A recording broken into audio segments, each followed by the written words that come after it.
All right, class, let's dive straight into one of the most important chapters in Indian history, the Great Revolt of 1857.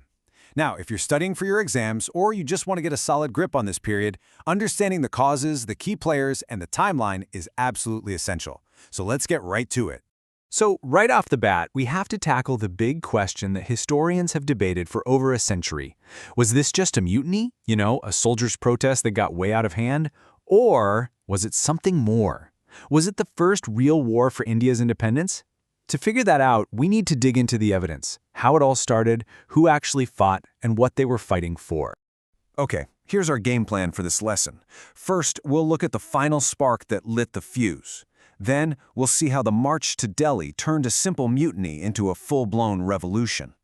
After that, we'll cover the crucial role of everyday people, get to know the main leaders, and finally, see how this rebellion became a war fought on many, many fronts. Let's begin. First up, the final spark. Now you have to understand, the situation in India at the time was like a giant powder keg. Grievances against the British had been piling up for decades, but it took one specific event, one controversy, to finally light that fuse. And to really get why this thing exploded, you've got to understand the atmosphere. The tension was just thick.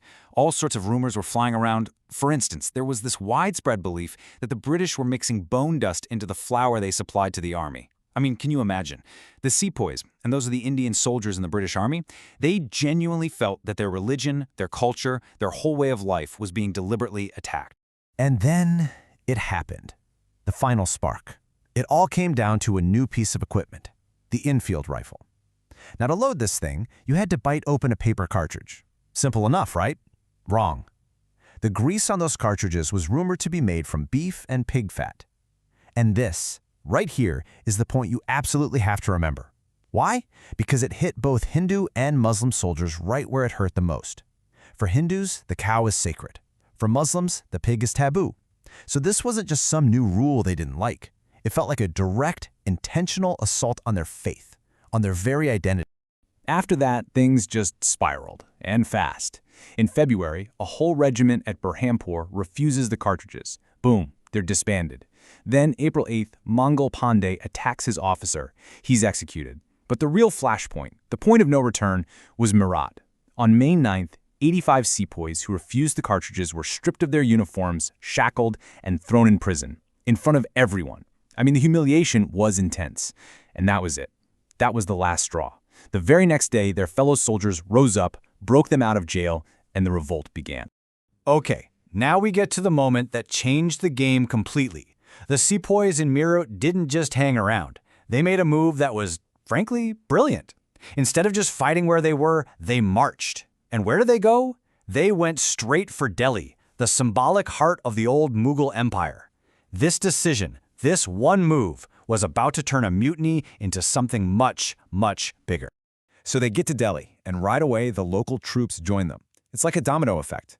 They take control of the city, deal with their European officers, and then they march to the Red Fort.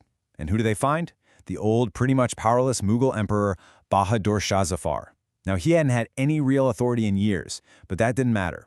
They proclaimed him the Emperor of India, the true leader. And listen, if there's one thing you take away from this section, let it be this.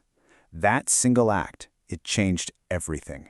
By putting a symbolic leader at the head of their movement, they transformed a soldier's protest into a revolutionary war. Suddenly, it wasn't just about grease cartridges anymore. No, this was now a fight to kick out a foreign enemy and bring back an Indian ruler. A total game changer.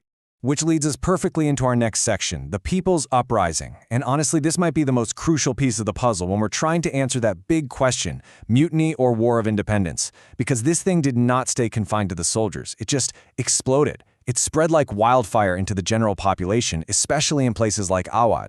And the sheer scale of civilian involvement is just staggering. Just look at this number. In the region of Awadh alone, it's estimated that over 100,000 of the people who died fighting the British were civilians.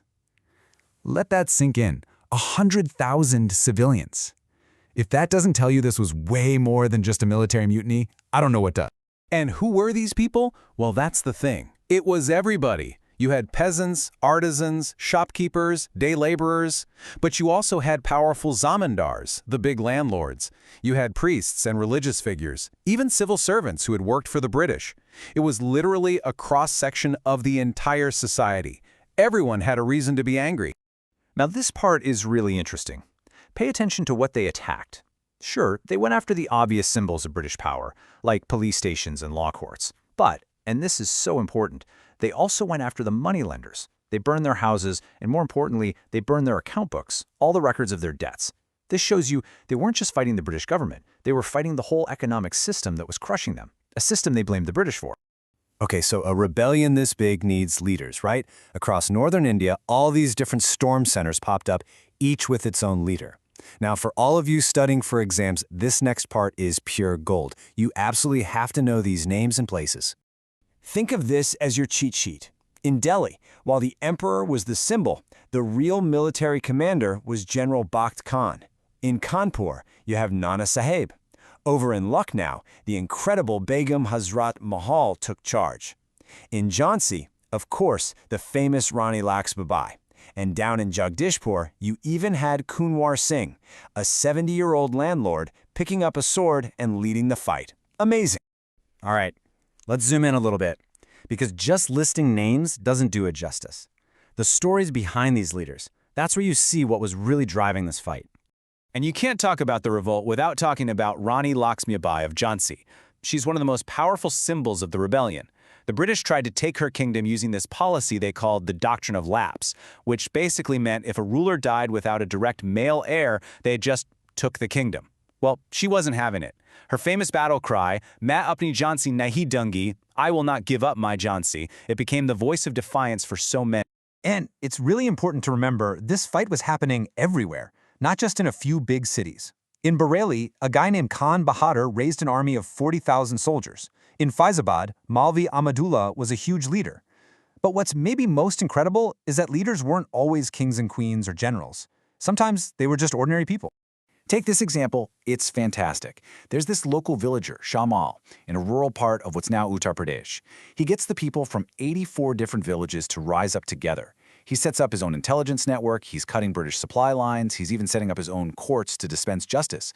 For a while, he created a little pocket of territory that was completely free of British rule. I mean, that's grassroots rebellion right there. So that brings us full circle, back to our big question. We've seen it all, haven't we? We've seen personal anger, like a queen losing her kingdom. We've seen collective anger, like soldiers terrified for their faith. The 1857 revolt really shows us how all these different streams of unhappiness can suddenly merge and become this massive, raging river of rebellion. And it leaves us with a question to chew on, a really important one. What does it take? What's that final tipping point that turns 1,000 separate frustrations into a unified national struggle?